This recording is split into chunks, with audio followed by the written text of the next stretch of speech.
शिल्पा शहर की पढ़ी लिखी और होशियार लड़की है, जिसकी शादी उसके पापा के सालों पुराने वादे की वजह से गांव के विकास से हो जाती है। शिल्पा की सास पुराने ख्यालों की होती है। अरे शहर की हो, इसका मतलब ये नहीं कि जो मन आए करोगी। घर के कुछ नियम है जो तुम्हें भी मानने पड़ेंगे। हाँ। मम्मी, मुझे रीति रिवाज से कोई दिक्कत नहीं है, पर ऐसे नियम जिनका कोई मतलब ना बने, वो तो गलत है। हाय, देखो तो। अरे घर आए एक दिन पूरा नहीं हुआ और सास से जुबान लड़ाना भी शुरू। नई हो, बहू हो, अपनी हद में रहना सीख लो। हाँ। इतने में विकास भी वहां आ जाता है। माँ, मुझे लगता है शिल्पा को घर रहने की जगह दुकान चलना चाहिए। इसकी नई चीजों की समझ और सोच हमारे बिजनेस के लिए बहुत अच्छी रहेगी। बेटे की बात सुनकर माँ को बहुत गुस्सा आ जाता है। अच्छा, अरे बीवी के आते ही तेरे तो सुर बदल गए। अगर ये दुकान जाने लगी तो गांव में क्या इज्जत रह जाएगी हमारी है? लोग क्या कहेंगे? ये कहीं नहीं जाएंगी बस। हाँ। माँ के आगे और कुछ बोले बिना विकास वहां से चला जाता है और सास शिल्पा को घर के कामों में लगा देती है। उसी रात विकास और शिल्पा साथ बैठकर बातें कर रहे होते हैं। मम्मी ऐसा क्यों सोचती हैं कि औरतें कुछ नहीं कर सकती, और उन्हें लोगों की इतनी चिंता क्यों है? पापा की डेथ के बाद माँ ने दुकान संभालने की कोशिश की थी, पर लोगों ने उल्टी सीधी बातें सुनाकर उनका आत्मविश्वास इतना गिरा दिया कि वो कुछ कर ही नहीं पाई और सोचने लगी कि शायद औरतें ये सब कर ही नहीं सकती, इसलिए उनसे भी नहीं हुआ। लोगों की यही तो दिक्कत है, उन्हें अपने से ज्यादा दूसरे की जिंदगी में स्वाद आता है। वैसे लोग जिनसे डरते हैं ना, उन्हें ही तोड़ने की कोशिश करते हैं। आप फिक्र मत करो, मम्मी की सोच बदलने का तरीका है मेरे पास। और अगले ही दिन से शिल्पा अपनी सास की सोच बदलने और लोग क्या कहेंगे के डर को खत्म करने की जद्दोजहद में जुट जाती है। मम्मी, आपको पता है, गीता बबीता, अरे जिनके ऊपर दंगल फिल्म भी बनी है, मैं फिल्म बिल में नहीं देखती। हाँ। वो हरियाणा की लड़कियां हैं। दोनों रेसलर हैं। उन्होंने जब ये शुरू किया था ना, तो लोगों ने बहुत बातें बनाई, बुरा भला बोला, मजाक भी बनाया, लेकिन उन्होंने ना किसी की सुनी, ना अपने ऊपर से विश्वास खोया और ना ही हार मानी। और देखो, आज किस मुकाम पर है। अरे तो ये सब मुझे क्यों सुना रही है? हाँ। नहीं नहीं, बस ऐसे ही, हमें अपने आसपास की खबरें तो रखनी चाहिए ना। ऐसा कहकर शिल्पा अपनी सास को सोच में डालकर वहां से चली जाती है। अब शिल्पा हर दिन दुनिया के अगेंस्ट अपनी हिम्मत से सक्सेसफुल बनने वाली लड़कियों की कहानी अपनी सास को सुनाने लगती है। इसी तरह कुछ समय बीत जाता है। और माँ, आजकल बहुत चुप चुप रहती हो, सब ठीक तो है ना? बस कुछ सोचती रहती हैं, इसीलिए ज्यादा बोल नहीं पाती। ऐसा क्यों अम्मा? कोई दिक्कत है क्या? अरे तेरी पत्नी ही दिक्कत है? मैंने क्या किया? अरे रोज मुझे कुछ समझाने के मकसद से एक नई कहानी सुनाती है, पर खुद नहीं जानती कि मुझे सब पहले से पता है। हाँ। तो फिर दिक्कत क्या है माँ? लोग क्या कहेंगे? अरे उनका तो काम ही है कुछ ना कुछ कहना। आप ये सोचो कि उन्हें नजरअंदाज करके हम साथ मिलकर किस ऊंचाई पर पहुंच सकते हैं। बेटे और बहू की बातों से सोच में पड़ी माँ वहां से चली जाती है। अगली सुबह सबसे पहले तैयार सास आवाज लगाकर बेटे और बहू को बुलाने लगती है। अरे कहाँ सोते पड़े हो दोनों? किसी को घर में कोई काम नहीं है का? हाँ। सास की आवाज सुन शिल्पा भागती हुई कमरे से बाहर निकल आती है, जिसके पीछे विकास भी बाहर आ जाता है। मम्मी, आप इतनी सुबह तैयार होकर कहाँ जा रही हैं? अरे किसी नई शुरुआत से पहले भगवान का आशीर्वाद बनता है या नहीं? मैं सीधा दुकान जाऊंगी, तुम काम निपटा कर आ जाना है। सास की बात सुन शिल्पा और विकास खुशी से फूले नहीं समाते। ये हुई ना मेरी माँ वाली बात। पूरा परिवार मिलकर दुकान पर काम करने लगता है, जिसमें विकास और उसकी माँ दुकान संभालते हैं, तो शिल्पा काम को ऑनलाइन डाल शहर और इंटरनेट का काम संभालने लगती है, जिसे देख गांव में लोगों के बीच गॉसिप शुरू होते देर नहीं लगती। और क्या विकास भाई, अकेले काम संभल नहीं रहा था तो नौकर रख लेते, और तो को यहाँ लाने की क्या जरूरत थी। इन्हें घर में जो काम बोलो वो तो सही से करती नहीं, यहाँ आकर तो तुम्हें डुबा ही देंगी। अरे भाई साहब, अगर आपके घर की औरतें सही से काम नहीं करती ना, तो हमें उससे कोई लेना देना नहीं। यहाँ आपकी पंचायत के लिए किसी के पास समय नहीं है। हाँ। करारा जवाब सुन बातें सुनाने आए लोग मुंह लटकाए उल्टे पैर वापस चले जाते हैं। वाह मम्मी, ये तो अब दोबारा कभी भूल कर भी यहाँ नहीं आएंगे। I am so proud of you. अरे बहुत हुआ, हाँ काम पर लगो चलो। तीनों आपस में काम बांटकर अपने अपने काम पर लग जाते हैं। इसी तरह दिनों के साथ महीने बीतते हैं, जिसमें शिल्पा की पढ़ाई, विकास की मार्केट स्किल और सास की फाइनेंशियल मैनेजमेंट से उनकी दुकान बहुत अच्छा बड़ा बिजनेस बन जाता है, जो गांव के साथ साथ शहर में भी अच्छा खासा मशहूर हो जाता है। अरे सच ही कहते थे तुम दोनों, लोगों का तो काम ही होता है कहना। अब हमें सुनना है या नजरअंदाज करना है वो तो हमारे ऊपर है। हाँ। आपकी शुरुआत में गालियां और आसमान छूने पर तालियां, ऐसे लोगों का तो काम ही है पलटना। इनकी बातों से हमें कभी अपनी राह बदलनी नहीं चाहिए, बल्कि अगर बातें बन रही है तो समझ जाओ कि रास्ता सही है। काला साया। यूं तो बनारस घाट अपनी खूबसूरती के लिए बहुत प्रचलित है, पर घाट के किनारे कई राज लिए बैठे हैं। ये कहानी शुरू होती है बनारस के घाट के पास बने ममता निवास से, जहां प्रिया लाल जोड़े में ममता के घर उसकी बहू बनकर आती है। आओ आओ बहू, घर को अपने पैरों से पवित्र करो। ममता घर की दहलीज पार कर ही रही होती है कि अचानक एक बहुत गंदी सी बास पूरे घर में फैल जाती है।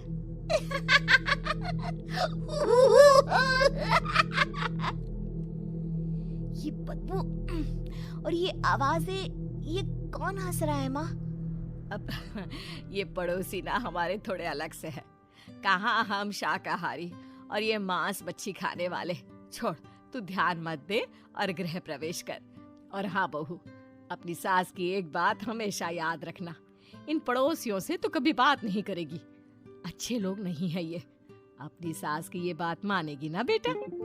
हाँ माँ, जो आपकी मर्जी, मैं उनसे बात नहीं करूंगी। अगले दिन प्रिया अपनी पहली रसोई बनाने रसोई घर में जाती है।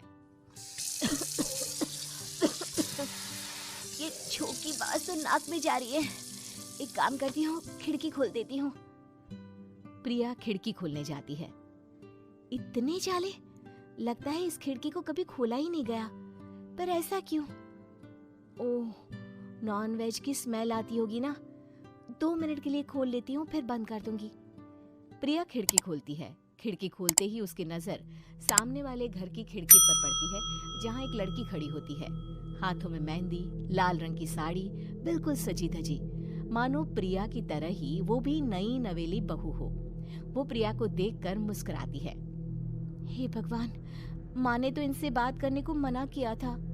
प्रिया फौरन ही खिड़की बंद कर देती है और तवे पर चढ़े रोटी की ओर देखने लगती है, पर वहाँ रोटी न होकर मछली पड़ी होती है। ये क्या? पहली ही रसोई में इतनी बड़ी गलती! हे भगवान, अब मैं क्या करूं? प्रिया बहुत डर जाती है और फौरन रसोई की सफाई करने और फिर सभी के लिए खाना बनाने लग जाती है। जब वो सबको खाना परोसती है, सब तो ठीक है, मैं बेकार में चिंता कर रही थी। हे भगवान, ऐसे ही बस अपनी कृपा बनाए रखना। रात के वक्त जब सब सो रहे होते हैं, तब प्रिया को पायल की आवाज सुनाई देती है, जिससे उसकी आंख खुल जाती है। ये पायल की आवाज कहाँ से आ रही है? प्रिया उठकर उस आवाज के पीछे छत की सीढ़ियों तक जाती है। तभी उसे बच्चे के रोने की आवाज आती है। प्रिया छत पर जाती है तो क्या देखती है? वही लाल साड़ी वाली लड़की अपनी गोद में एक नवजात बच्चे को घुमा घुमा कर सुला रही है। तभी प्रिया की नजर उसके पेट पर पड़ती है। ओह गॉड, ये तो प्रेग्नेंट भी है। सुनिए, बच्चा सो नहीं रहा है क्या? मैं कुछ मदद करूं? नहीं नहीं, आपके घर वालों को अच्छा नहीं लगेगा, मैं संभाल लूंगी। स्नेहा की गोद से बच्चा हाथ मारकर प्रिया की गोद में आने को छटपटाने लगता है। दोनों घर अगल बगल में बने होने के कारण प्रिया उस बच्चे को गोद में ले लेती है। प्रिया के पास आते ही वो सो जाता है। बच्चे का वो स्पर्श रात भर प्रिया भूल नहीं पाती और अगली सुबह वो छत पर कपड़े सुखा रही होती है, तभी उसे एक औरत इशारा करके बुलाती है। स्नेहा कह रही थी बाबू तुम्हारी गोद में आते ही सो गया। मैं गौरी, स्नेहा की माँ हूँ। बहू, घर आना, बाबू को खिला भी लेना। शाम को जब घर पर कोई नहीं रहता, बच्चे से मिलने के लिए प्रिया छिपकर अपनी पड़ोसन के घर चली जाती है और कुछ देर बच्चे को खिलाकर वापस लौट आती है। इसके कुछ दिन बाद ही प्रिया को पता चलता है कि वो माँ बनने वाली है। ममता की खुशी का ठिकाना नहीं रहता।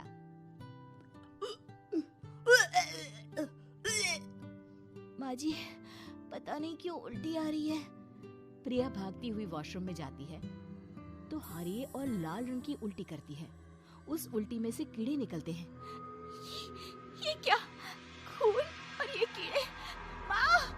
माँ! प्रिया की आवाज सुनकर ममता दौड़कर आती है, पर बेसिन में कुछ नहीं होता। प्रिया हक्की बक्की रह जाती है। ये सब क्या हो रहा है? प्रिया घबरा जाती है और अपने कमरे में जाकर सो जाती है। डर के कारण वो इतनी थक जाती है कि उसकी आंख लग जाती है। तब उसे ऐसा लगता है उसके पेट पर मानो कोई बैठा हुआ हो। कौन हो? प्रिया के पेट पर एक 5 महीने की बच्ची बैठी हुई थी जो बुरी तरह जली हुई थी। माँ, तुम ही मुझे लाई ना अपने पेट में? मैं तुम्हारी माँ नहीं हूँ। कौन हो तुम? माँ, देखो मैं जल गई बुरी तरह से। 6 महीने पेट में रहने को भी मुझे नहीं मिला। सहला दो ना माँ। बचाओ! बचाओ! माँ! ममता दौड़कर कमरे में आती है। प्रिया की बातें सुनकर वो सब समझ जाती है। तू कहीं बगल वाले घर में तो नहीं जाकर आई ना बहू? मुझे माफ कर दो, मैं गई थी माँ। उस घर में सब मरे हुए हैं बहू। कई साल पहले स्नेहा उस घर में बहू बनकर आई थी। कुछ ही दिन में वो एक बच्चे को जन्म देने वाली थी। पूरा घर बच्चे के आने की खुशी में खोया था कि एक दिन अचानक उस घर में आग लग गई। सब बुरी तरह जलकर मर गए। गौरी आज भी दादी बनने का इंतजार कर रही है और इसीलिए स्नेहा ने अपना अजन्मा बच्चा तुम्हारी कोख में डाल दिया। ममता ये कह रही होती है कि पीछे से उसके पैरों को एक बच्चा पकड़ लेता है। दादी, दादी। माँ, स्नेहा की गोद में यही बच्चा था। ये बच्चा कौन है फिर? तेरी मौत है। तेरी भी दादी। जिस चीज का ममता को डर था वही हो गया। ममता निवास के ऊपर मौत ने चादर बिछा दी थी। प्रिया का पेट ऐसे बढ़ जाता है मानो 9 महीने का हो। 2 हाथ उसके पेट से बाहर निकलते हैं। बहू, संतोष को फोन कर, किसी पंडित जी को बुला बहू। प्रिया का पति भागता हुआ घर आता है। ये तो होना ही था माँ। तेरा पाप तेरे सामने आ गया तो तू सह नहीं पा रही है। स्नेहा घर में आग लगी नहीं थी, माँ ने लगाई थी, प्रॉपर्टी की लालच में। और वो बच्चा मेरी पहली पत्नी का बच्चा है, मेरा बेटा, जो कि उस आग की चपेट का शिकार हो गया था। मैंने तुमसे ये सब माँ के कहने पर छुपाया था। मुझे माफ कर दो प्रिया। तुम अगर चाहो तो यहाँ से जा सकती हो। मैं तुम्हें किसी भी बंधन में रखना नहीं चाहता। मेरी शादी हुई है आपसे, मैं आपको छोड़ नहीं सकती, पर उससे पहले हमें स्नेहा, उसकी माँ और बच्चे की आत्मा की शांति करवानी होगी। संतोष और ममता गौरी के घर जाते हैं। अंदर सब कुछ जला हुआ होता है। जमीन पर जली हुई लाशें बिखरी हुई थी। ममता रो रो कर अपनी करने की माफी गौरी से मांगती है। प्रिया स्नेहा के घर वालों का अंतिम संस्कार करवा देती है और ममता निवास फिर से आत्माओं के साए से मुक्त हो जाता है। सास की जादुई शक्ति। कौशल्या ने एक रात सपना देखा। कौशल्या राजपूत, तुमने किए हैं जीवन में अच्छे अच्छे कर्म, इसलिए अब से जब तुम चाहो गायब हो सकती हो, जिसके लिए तुमको सिर्फ चुटकी बजानी होगी और चुटकी बजाते ही तुम गायब।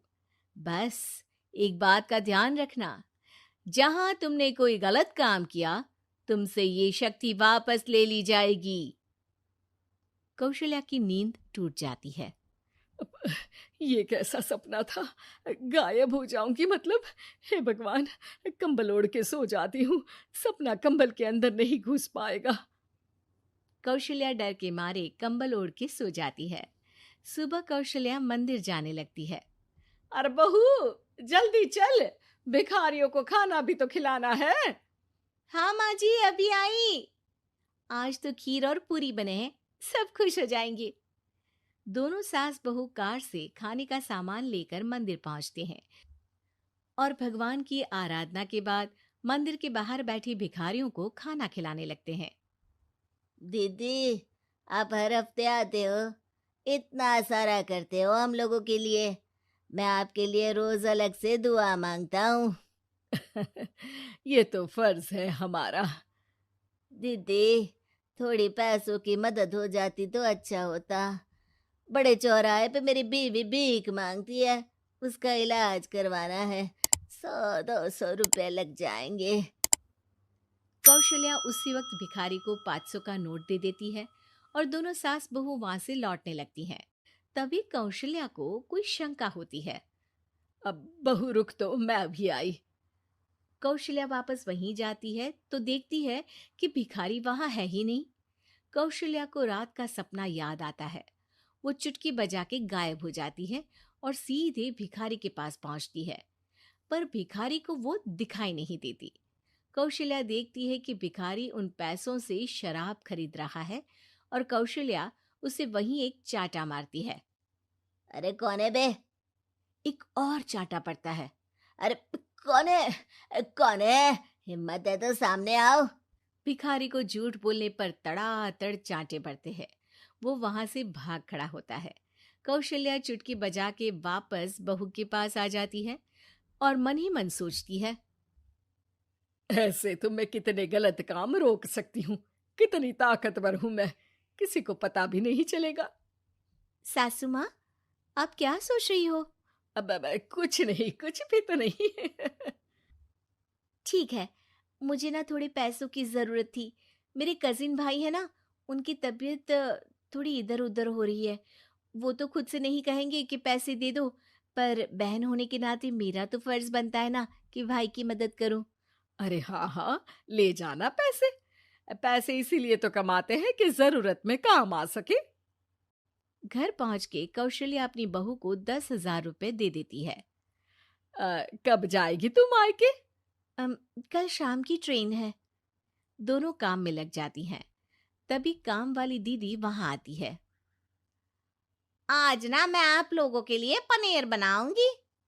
ठीक है, मंगवा लेती हूँ पनीर। पड़ोस की दुकान वाला पनीर दे जाता है और काम वाली बाई पनीर से रेसिपी बनाने लगती है। आज अपनी सुपर पावर काम वाली बाई पे ट्राई करती हूँ, देखूं तो सही किचन में करती क्या है ये। सास चुटकी बजा के गायब हो जाती है और किचन में पहुंचती है। बाई को खबर भी नहीं है कि कौशल्या भी किचन में ही है। आज तो मैं भी पनीर की सब्जी बनाऊंगी रात को अपने घर, और थोड़ा सा घी भी रख लेती हूँ। वैसे भी कौशल्या बुढ़िया खा खा के मोटी हो गई है। कौशल्या बाई की चोरी पकड़ लेती है और गुस्से में बाई की चोटी ऊपर उठा देती है। बाई को समझ भी नहीं आता कि उसकी चोटी खड़ी कैसे होगी। वो डर के मारे चीख पड़ती है। बहू भागते हुए किचन में आती है। अरे क्या हुआ? ये तुम्हारी चोटी खड़ी कैसे है? करंट लग गया है क्या? पता नहीं, शायद किचन में ना भूत है। बाई वहां से भाग खड़ी होती है और कौशल्या चुटकी बजा के अपने कमरे में टीवी देखने लगती है। बहू वहां जाती है। माँ जी, किचन में ना भूत है, बाई भाग गई। अरे भागने देना, भूत का तो पता नहीं, किचन में चोर जरूर था और वो थी अपनी काम वाली। अच्छा हुआ चली गई। बहू को कुछ समझ नहीं आया।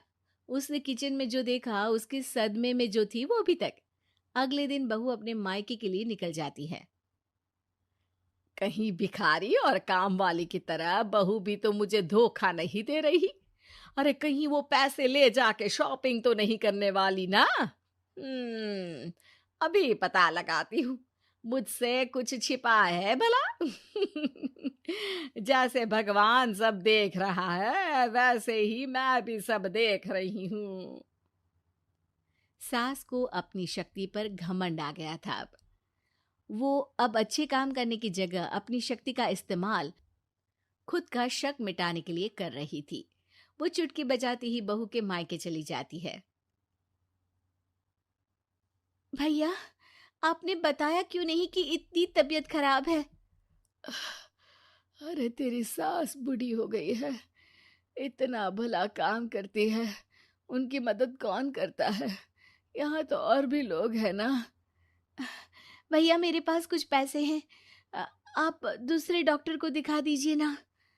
अरे मुझे लगता है कि मेरा टाइम आ गया है, मुझे जाना होगा। कमरे में भाई की आत्मा को लेने यमदूत आ चुके थे। कौशल्या भले ही किसी को नहीं दिख रही थी, पर यमदूत ने उसे देख लिया। यही आत्मा है शायद, परछाई दिख रही है, पहले ही तैयार खड़ी है। अरे आप कौन हो? यमराज का नाम सुना है? हैं? आप यमराज हो क्या? नहीं, हम उनके यहाँ जॉब करते हैं, आत्मा उठा के ले जाते हैं डिलीवरी वाले। चलो अब तुम्हारा टाइम पूरा हो गया। अरे आप शायद ना वो बिस्तर पर पड़े आदमी की आत्मा को लेने आए हो। मैं तो बस यहाँ देखने आई थी कि मेरी बहू कहीं मुझसे पैसे लेकर शॉपिंग करने तो नहीं चली गई ना। मतलब तुम्हारे पास शक्ति है गायब होने वाली? हाँ, तुम ऐसे तुच्छ काम में उपयोग कर रही हो ऐसी दिव्य शक्ति का। अब तो तुमको ही लेके जाऊंगा। अरे नहीं नहीं, कल मुझे किटी पार्टी में भी तो जाना है। अब नरक में ही करना किटी पार्टी। नहीं नहीं नहीं। 3 बार नहीं क्यों बोल रही हो? टीवी सीरियल चल रहा है क्या एकता कपूर का? अरे प्लीज मुझे जाने दो। आप तो उस बीमार आदमी की आत्मा को लेने आए थे ना। गलत डिलीवरी करोगे तो यमराज डांटेगा ना। बात तो सही कर रही हो, पर हमको उस पे दया आ गई। अभी उसकी उम्र ही क्या है, पर कुछ तो लेके जाना पड़ेगा ना। एक काम करो, अपनी शक्ति दे दो, गायब होने वाली हैं। अरे क्यों? तुम पृथ्वी लोक का भ्रष्टाचार रोक सकती थी, चोरी रोक सकती थी, अरे कोरोना रोक सकती थी, पर तुमने अपनी बहू की जासूसी करना शुरू कर दिया। अरे लेकिन किंतु परंतु। यमदूत सास की शक्ति लेके वापस चले जाते हैं। कौशल्या की परछाई हवा से नीचे गिरती है और जमीन पे आते आते कौशल्या का शरीर सामने आ जाता है। अरे लग गई, कितने ऊपर से फेंका। माँ जी, आप यहाँ ऊपर से कैसे गिरी? अरे समदन जी, आप अचानक कमरे में। सब घबरा जाते हैं। सास बहू को सारी बात बता देती है। ये लो आपके 10,000 रुपये। आपको मुझ पे इतना भी भरोसा नहीं है? अरे बहन, मुझे दर्द नहीं हो रहा है, अब अचानक से सब अच्छा होने लगा है। अरे तो फिर बिस्तर से उठ जाओ और मुझे लेटने दो, गिरी हूं ऊपर से तो पूरा बदन दुख रहा है। भाई को तो यमदूत ठीक करके जाते हैं, पर कौशल्या देवी दर्द के मारे बिस्तर पर आ जाती हैं।